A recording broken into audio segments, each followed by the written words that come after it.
Vambora, meus amigos! E aí, tudo bom com vocês? Estamos de volta com Papo com Potência.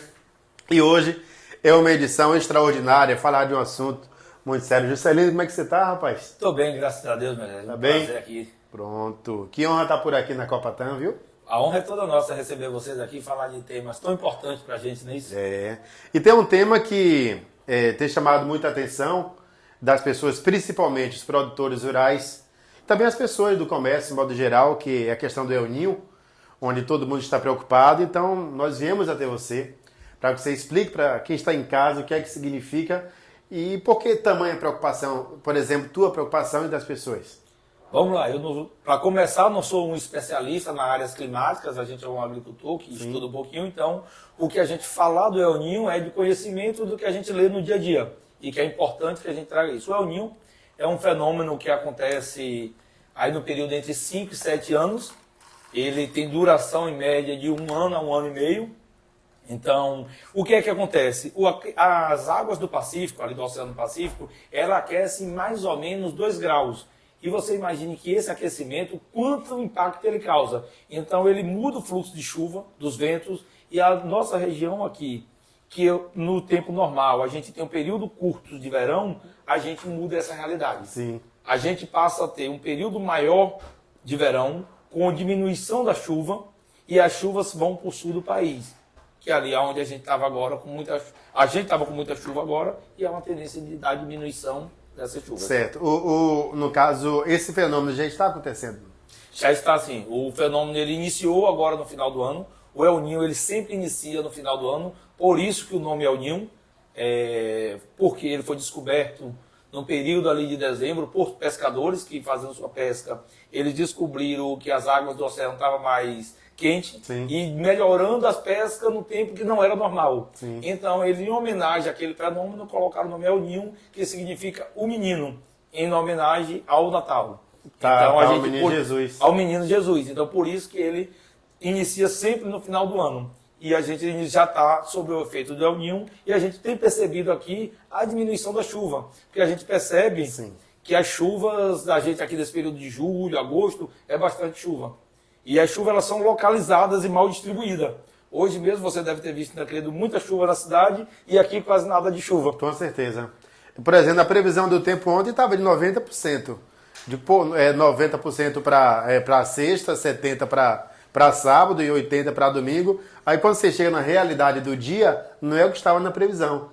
Isso faz parte do fenômeno. Faz parte do fenômeno, porque ele desequilibra o fluxo da água. Sim, sim. A gente chegou em Tancredo, por exemplo, tinha muita chuva hoje dentro da cidade. Sim. E nem do lado de lá, nem do lado de cá estava tendo essa chuva. Então é esse desequilíbrio do fluxo de chuva.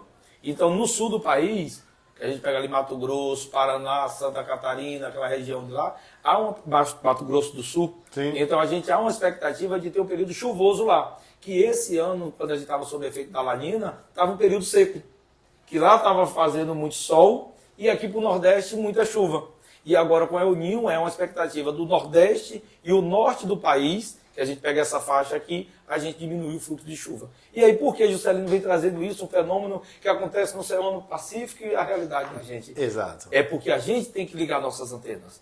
Nós que somos agricultores devemos todo dia que acordar, olhar a previsão do tempo, o que é que vai acontecer, quais os fenômenos naturais que impactam na produção nossa. E essa pode impactar? Muito, principalmente na nossa economia, que é baseada basicamente com fruticulturas, desde que a gente coloca cacau, graviola, banana de cultura, tudo isso faz parte do conjunto da fruticultura. E a banana ela é altamente exigente em água. Se a gente tem uma diminuição no fluxo de chuva, e a banana é exigente, ela consome aí 25, 30 litros de água por dia por cada planta, então a gente vai começar a sofrer com isso. E aí as pessoas muitas vezes estão plantando a roça com expectativa nesses últimos anos, achando que acabou a seca, que não existe mais isso. Principalmente os produtores que estão iniciando agora, têm visto bons períodos. E a gente deve se preparar para frente, que vem um período aí que pode não ser tão legal. É uma previsão que pode se consolidar ou não, porque o El Niño não é como primavera, verão, que ele tem data de início ao verão. Sim. Há uma expectativa de ele levar 1 ano, 1 ano e meio. Ele pode levar 3, como a Laninha levou 5 anos. Ou ele pode levar 1 ano. A Laninha é sempre chuvoso que aconteceu agora. Tem clima tropical, todo dia chuva. Isso. E um pouquinho de sol. Isso, só que ela levou 5 anos, ela era uma expectativa menor também. É. Então já pensou se o El Ninho também ele se alongar? Ô menino, segura lá. Então o menino levado deve Esse segurar. menino levado tem que segurar, senão a preocupação aumenta. E hoje, o que é que a Copatan já pensa em fazer? Que a Copatan investe em tecnologia, investe em informação, busca conhecimento. O que é que a Copatan já pensa para dar um drible, diria assim, no El Ninho e os produtores não sofrerem tanto com a sua produção rural? Eu diria que a gente driblar ele a gente não vai conseguir, mas a gente pode tomar medidas de precaução que a gente vai conseguir passar por ele sem grandes prejuízos. Sim, um dos sim. conselhos que eu dou para os produtores: se você vai fazer um plantio de banana, como você me disse que vai fazer um plantio de quantos pés? Sim, lá nós já temos uma produção tá aproximadamente 900 pés. Então, Está com apenas um mês. Se você vai plantar aí 2.000, 3.000 plantas, faça isso em tempos divididos. Você divide, escalona a sua produção. Sim. Porque aí você está dividindo também seu risco. Se você vai plantar 5.000 plantas e planta toda de uma vez, e você pegar um período ruim de cacheamento, você vai estar... É o risco todo de uma vez. todo de uma vez. Entendi. Então, se você vai investir na irrigação e seu capital está curto, você vai pegar, compra uma irrigação para 1.000 pés e você planta 4.000 pés, que quando você estiver colhendo nessa aqui exigindo muita água, você botou seu sistema de irrigação aqui. Essa aqui precisou, você consegue driblar isso aí, entendeu, Moisés? Tá, então já... Principalmente, desculpa, Sim, principalmente alternando com outras culturas de menor risco. A exemplo, a gente tem a mandioca, o aipim, o abacaxi. Eu tenho dito para as pessoas que ele casa muito bem com a banana, porque a bananeira ela exige água, o abacaxi ele suporta bem período de seca. Ele é uma fruta que ele até no período de seca, ele dá menos trabalho para o produtor, porque ele dá menos doença. Sim, porque a sim. doença dele é o fusário e ela precisa de temperaturas baixas. Então, se você também divide seus ovos em diversas cestas, seu risco é menor. Então, conselho, vamos ser cautelosos e dividir. Eu estou compreendendo aqui. Imagino, Manuel do Cavalo, que está aqui nos filmando. Muito obrigado, inclusive. Mariene também, rapaz. Ela está aqui nos bastidores. Depois você vem cá aparecer com a gente aqui, viu? Apareceu hoje, não? Eu diria que, na hora que a gente fala na questão da solução, em driblar o problema, você citou a questão da irrigação. Então, seria esse um dos caminhos e também junto com a adubação diferenciada? Eu quero só entender, para quem está em casa também entender o que é que pode fazer. Então, uma planta bem nutrida, vamos dizer que uma planta é um atleta. Se Sim. um atleta ele está bem nutrido, ele tem um bom preparo físico, ele vai suportar uma exposição maior à atividade física que ele está fazendo. Então, uma planta ela é um atleta que ela foi desafiada a colocar um fruto para quem está cuidando dela. Então, se você na fundação faz uma adubação legal, dá todos os nutrientes que ela precisa, você tem uma assistência técnica qualificada, preparando aquela planta para um período de seca, com certeza ela vai sofrer menos para a seca. Sim. Agora, se você não deu trato, não preparou ela para um período de estiagem, é a mesma coisa de um atleta, de eu e você, for jogar um futebol e pegar 90 minutos de campo. Ah, eu tô Com falando, certeza eu não aguento 10 minutos. Mas um bom atleta, ele aguenta. É. Então, uma das coisas que ele diz é, vamos nos preparar. E a planta tem como a gente preparar ela, dando nutrição para que ela suporte melhor. Claro que ela vai sofrer, como um atleta sofre. Mas a planta, ela pode... Agora, de uma irrigação. Sim. A gente precisa estar atento que irrigar exige a pessoa estar adequada para a legislação. Todo mundo acha que se eu tenho água na minha propriedade, eu posso chegar lá, fazer um barramento e irrigar minha roça. Se eu vou irrigar, eu preciso de uma outorga d'água. Tá. Para eu ter uma outorga d'água, eu preciso que minha terra seja escriturada, ou ter um título. Tá. Para que eu dê entrada na outorga. Se eu chegar e ter um rio correndo na minha propriedade, e eu chego lá e barro, e faltou água para o meu vizinho que está embaixo, ele vai denunciar no Ministério Público, eu tenho que abrir. Com certeza. Porque a água não nos pertence, a água é um direito de todos. Entendeu? Então, o nosso direito é de uso da terra e uso da água em volumes pré-estabelecidos. Essa informação é importante, demais, inclusive, porque eu diria o cara que está lá querendo fazer irrigação, tem a água que passa no terreno dele, aquela água ali não é o direito dele, assim, não pode chegar lá e fazer de uma vez. Ele tem que procurar os meios legais. Perfeito. Foi isso que eu entendi. Exatamente, porque uma outorga é calculada, vem um profissional, calcula qual é a vazão que passa ali. Sim. Ele calcula quanto você pode retirar e quanto vai sobrar para seus vizinhos e para outros e que vai chegar para sobreviver os peixes, enfim. Então, o uso da água é, primeiro, para você entender a regra, Sim. primeiro uso humano, segundo, um uso animal e terceiro, irrigação. Então, se tiver faltando água para bebedouro de animal abaixo ou do ser humano, prioridade máxima consumo humano. Segundo animal, terceiro, irrigação. Então, para fazer uma irrigação, as pessoas também devem preparar. E por isso que eu tenho chamado a atenção. Vamos procurar os órgãos para se adequar. Inclusive, o Ministério Público anda muito atuante em Tancredo Neves e região. A gente nota e vê o pessoal passando, pesquisando, e também são via satélite, enfim, que tudo é uma problemática. Se o cara fizer errado, de repente ele pode receber uma visita nada agradável. E a multa não é brincadeira, não é? Muito bem pontuado isso, Moisés, de que esse El Niño, como a gente está falando do tema El Niño, ele pode ser um dos mais intensos dos últimos 50 anos. Pode ser. Sim, sim. Porque ele está sendo considerado de moderado a alto.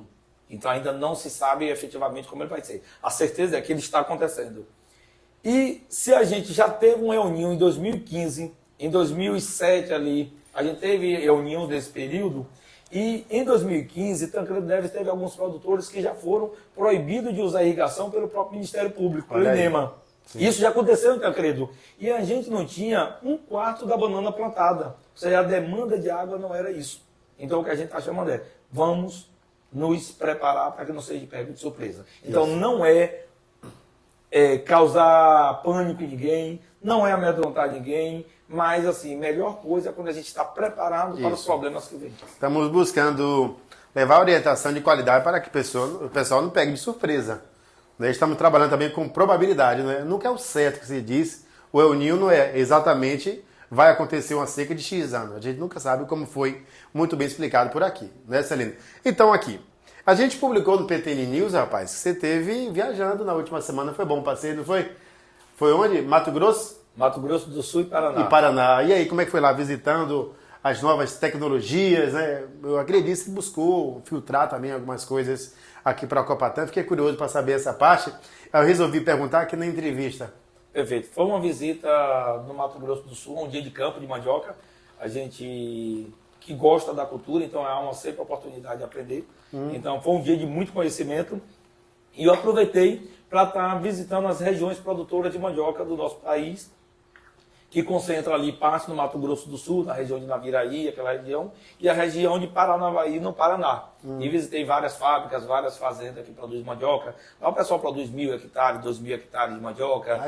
Uma fábrica dessa da Copatan, o pessoal produz lá para fazer a farinha de um proprietário. Então, é o principal produtor de mandioca do país, nesse eixo sul? Existem fábricas lá que processam 800, muitas fábricas que processam 800 toneladas de raiz dia. Todos os dias 800 toneladas de raiz de mandioca. Então, várias fábricas desse porte. Desculpa aí, é terra, vamos compadre. Então eu estava visitando isso, buscando tecnologia, e o principal objetivo nosso era buscar a tecnologia de plantios que se adequa à nossa realidade da agricultura familiar. Por exemplo, a gente desenvolver plantadeiras com plantio direto, que já é uma realidade no sul do país, onde a gente não precisa arar a terra, na própria pastagem consiga fazer o plantio, fazer a adubação, que é um desenvolvimento que a gente está propondo, da adubação localizada na maniva para aumentar a produtividade, já que ele lá não tem essa necessidade, mas nós temos aqui. Porque quando a gente planta a roça de banana, a gente quer plantar a mandioca ali naquelas entrefilas, depois que a gente colhe a bananeira. Então esse tipo de plantadeira nos permitiria fazer o plantio sem revolver aquela matéria orgânica que está ali. Olha aí, já aproveitando toda a questão do solo, que já está todo bem adubado. Perfeitamente. E também fui visitar algumas fábricas que produzem equipamentos para fecularia, que a gente ainda está no desafio de montar uma fecularia aqui em Tancredo Neves, mas eu tenho sido muito precavido em a gente trazer uma fecularia, mas primeiro a gente tem que ter a parte produtiva bem estruturada. Ô Juscelino, você como presidente da Copatan, você esteve lá visitando, tá amargo, mas tá de primeira esse café, viu? Tá bom. Foi Mariane que fez. É tinto e bom, o negócio é de primeira. Você como presidente da Copatan, esteve no sul do Brasil, eu quero falar sobre, diferenças. Existe, sim, muita diferença em avanços lá no sul do que hoje na Bahia, aqui em Tancredo Neves, ou o meninozinho tá chegando perto. Como é que você consegue diferenciar? A pergunta é difícil de responder, viu, Moisés? Veio na cabeça aqui. E você veio de surpresa. Mas Existe diferença, principalmente do que a gente fala de cultural. Sim. O que a gente precisa é entender. Eu vou falar de duas diferenças, do cooperativismo, associativismo e a compreensão que isso pode ser um tema de um bate-papo mais longo. Enquanto isso, eu vou comer na bolacha. Pode ir explicando aí. No sul do país, as pessoas, o produtor, ele entende que ele faz parte de uma engrenagem que é a indústria. Que ele, para ele produzir e ter renda o tempo inteiro, precisa que a indústria funcione. E para a indústria funcionar, ele tem que trazer matéria-prima. Aqui a gente, muitas vezes, as pessoas disputam no preço. Um colocou 5 centavos a mais, outro colocou 10. E aí, essa elo que é a indústria, ela não tem segurança. Como a gente tem aqui do nosso lado a própria Pódio, a Copatan e outras farinheiras daqui, e as pessoas não têm aquele compromisso de entregar no dia que combina. Muitas vezes, choveu hoje, não vou entregar, o trabalhador não compareceu na segunda porque tomou uma cana. Sim.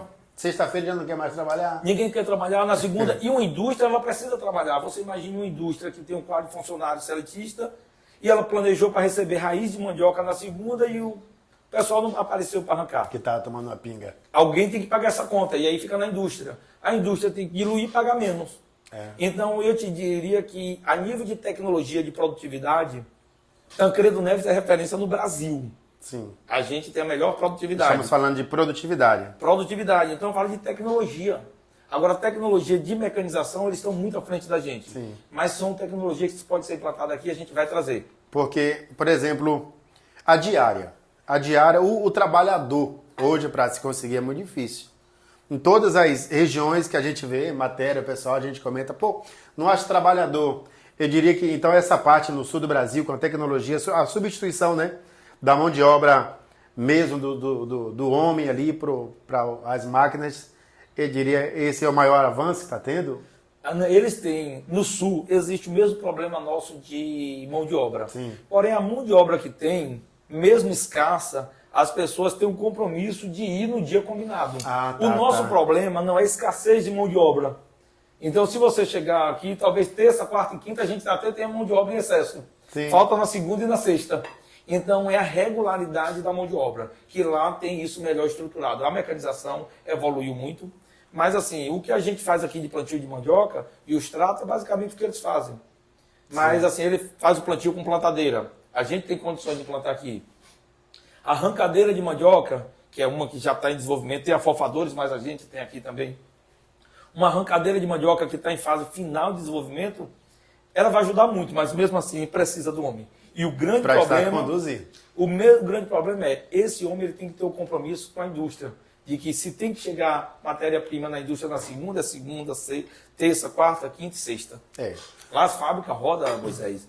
A grande maioria, 24 horas, 7 dias por semana. Não tem negócio de parar, porque muda o turno, mas a fábrica não para, né, Celino? E para isso precisa chegar matéria-prima. Muito bom. Pessoal, nós estamos conversando com o Juscelino, presidente da Copatan. A ideia seria falar apenas sobre El Ninho. Foi muito bem esclarecida. Agora nós falamos sobre a diferença do Sul e a nossa Bahia. Que bom, então, que Tancredo Neves desponta como um dos maiores produtores. Eu fiquei feliz. Produtividade. Produtor, a gente está distante. Produtividade por área, por hectare. Por hectare. Nós estamos bem na fita. É sinal que é o povo trabalhador. Sim. Um povo que tem investido em tecnologia e tem recebido bem a tecnologia. E ainda, a gente nota, andando pela zona rural, que existe muito a ser explorado, né? As pessoas, existe a carência demais ainda, e as pessoas abriram o leque para conhecimento, né? Sim. Nós que abrir de vez aí, vira o Sul. Nós estamos em passos longos a nível de tecnologia, de desenvolvimento em relação a outras regiões. Então, isso faz com que esse povo seja um povo, assim, que dê orgulho a quem mora em Tancredo, a quem é da gente. Eu acho que você, que é tancredense, a gente tem muito orgulho disso. E diria para você que o Sul, a gente está muito próximo. A gente não está longe deles, não. A gente está muito próximo de chegar junto. Que bom então, né? Fora a logística chegar lá. Eu falo de comparar assim os dois, né? Estamos sim. Que bom, que bom. E aí, rapaz, a Copatan, ela fez aniversário agora. 23? 23 anos. 23 anos. Você foi um dos fundadores também? Quando a Copatan fundou, eu fui o primeiro funcionário. Eu ainda não tinha idade de me associar, eu tinha 16 anos de idade. Mas estou aqui desde os 16. Aos 18 me tornei associado. E aí, quais as lembranças que te trazem nesses 23 anos, hein?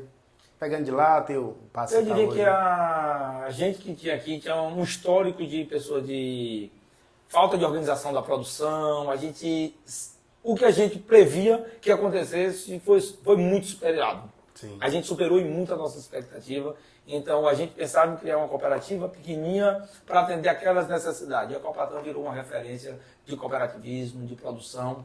Eu tenho dito para as pessoas, por mais que a produção de Tancredo não passe dentro da Copatan, talvez nem 20% passe, mas a gente é uma referência de organização produtiva, de distribuição de tecnologia, de cidadania. E o município tem crescido muito as pessoas, né? Na sua produção rural através da Copatan. Sim, a Copatan é um dos elos tão importante quanto os demais que tem. Eu vou citar exemplo de pessoas que vieram de fora, que implantaram tecnologia, a Copatan com a organização da produção, a própria escola, que é a Casa Familiar Rural, com a formação de novas pessoas, uma mudança na vida política das pessoas. Então, eu diria que Tancredo é um solo fértil para as pessoas se desenvolver e que cada ente desse, cada parceiro desse, ele é um cultivador desse ambiente. Muito bom. Então, parabéns, Copatan. Parabéns, Juscelino. Bom demais ter você aqui com a gente. Gente, o papo era para ser 10 minutos, mas o homem fala tanta coisa importante, não tem como a gente cortar a entrevista. Tem que manter a entrevista até o final. E essa é praticamente sem corte, quase que ao vivo. Muito obrigado, meu irmão. Que Deus abençoe. Sucesso na tua jornada, a você, a todos os cooperados aqui e as pessoas que fazem parte desse grande grupo aqui que fica de frente da Copatan. Tá bom? Obrigado, meu Muito em breve teremos novos papos por aí. Com fé em Deus. Valeu, pessoal. Não esqueça de se inscrever no canal aí com a gente, dá moral pra gente, dá um trabalho desgramado para fazer. Comente embaixo, compartilha com os amigos, porque aqui nós estamos compartilhando conhecimento. Um abraço, a gente se encontra.